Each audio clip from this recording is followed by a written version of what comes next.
Compassion and empathy are core to what it means to being a pediatrician. And that is what I have to offer families.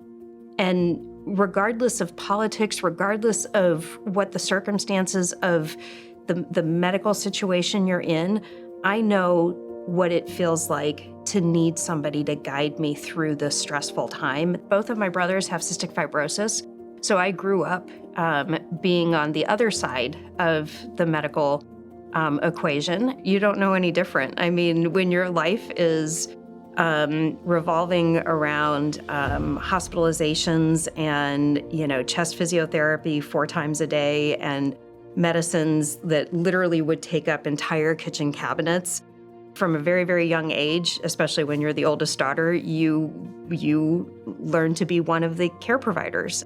And very recently, my brother had a very serious medical situation that required an extended ICU stay.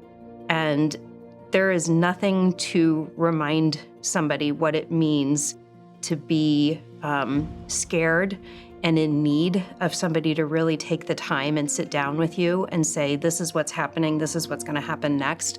So I'm a child abuse pediatrician, and people often feel like that's got to be the saddest job in the world. But really, the truth is I take care of children and their families on sometimes what is their worst day of their life and the most scariest of anything that they've ever experienced.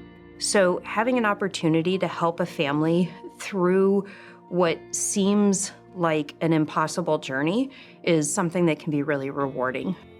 Honestly, the reason that people go into pediatrics is because we're so passionate about caring not just for children, but also their families.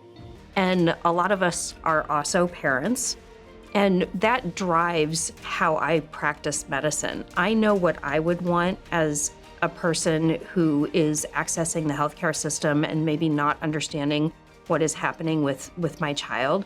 When you're a consumer of healthcare, it's generally not something you want to be consuming.